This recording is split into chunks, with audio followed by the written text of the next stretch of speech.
t'es super grande, hein. C'est hyper sympa, mais je fais pas encore 1m80. Donc c'est un petit peu l'accessoire indispensable du stand-up. Je sais pas si vous avez remarqué, mais les hommes et les femmes ont un comportement très différent dans la manière de le tenir. Il y en a qui voient un peu des spectacles de stand-up. Ah, ils répondent, je ne suis pas un DVD, hein, vous avez le droit de me répondre. Donc, je sais pas si c'est dû à sa forme un peu subjective. Il n'y a pas d'enfants ce soir, ça va hein?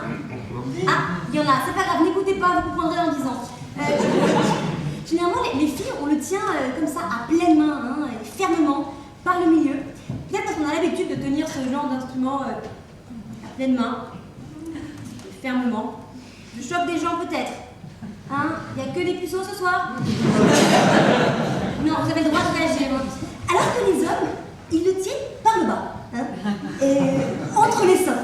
Je ne peux pas tenir mon micro comme ça. Ça me ferait penser à des images un petit peu interdites aux moins de 18 ans. Et surtout, je ne sais pas pourquoi. J'ai essayé de me dire pourquoi est-ce qu'ils le tiennent comme ça. Peut-être que ils ont peur de le toucher. Non, non, je suis pas pédé, non. Bon, alors, peut-être que comme ça, il a l'air plus grand. Voilà, cette histoire de complexe. Hein. Voilà, donc maintenant on a parlé, on a un petit peu détendu l'atmosphère en parlant plus comme d'habitude. Donc du coup, moi je suis humoriste, j'espère que vous l'aurez remarqué. Hein. J'aimerais pas entendre à la fin. C'est hyper drôle ce soir, il y avait juste une fille qui a fait du théâtre contemporain, j'ai pas compris. Évitez devant moi de le dire, hein, évitez.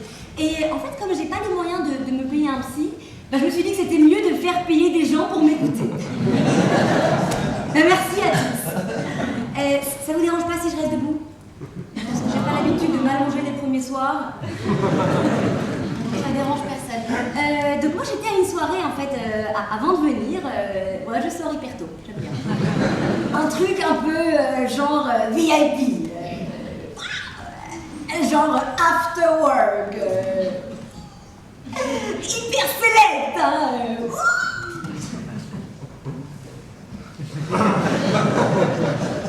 Un speed dating. Bon j'ai la dalle, hein. Donc du coup j'arrive, je vois les hommes. Et c'était un petit peu la France, un incroyable tocard. En même temps, les filles étaient quand même pas si mal. Hein. Enfin j'ai envie de dire, une fille moche, elle sera toujours mieux qu'un mec moche. Les filles, vous avez le droit de rigoler, hein. On sait que c'est vrai. Je veux dire, on passe notre temps à se brader pour être à votre niveau, les mecs. Et donc, du coup, je vais du côté des filles, un petit peu avant les dates. On discute entre nanas, les questions de base, hein. Comment je m'appelle, mon âge. Ah ouais, quand même. Hein. J'espère que tu vas trouver quelqu'un, hein. Oui, ta gueule. Et alors, toi, tu penses que tu vas tomber amoureuse ce soir? Moi, j'ai toujours dit avec l'amour. Non, quand on a du mal à trouver chaussures à son pied, on prend 2 ou 3 pointures en dessous. On est un peu étriqué, mais au moins on est chaussé. C'est une façon de voir les choses. Et alors, tu fais quoi dans la vie, toi? Je fais du market. Enfin, du marketing, hein, mais c'est la même chose. Ça vient du chinois. Marketing.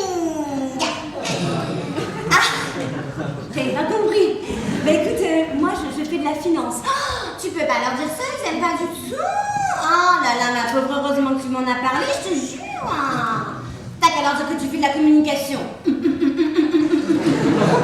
Mais tu dis de la com. Ouais, ça les aime bien en général. Non, j'en suis pas au point de m'inventer une vie, tu peux me ramener un mec. Non mais sans déconner.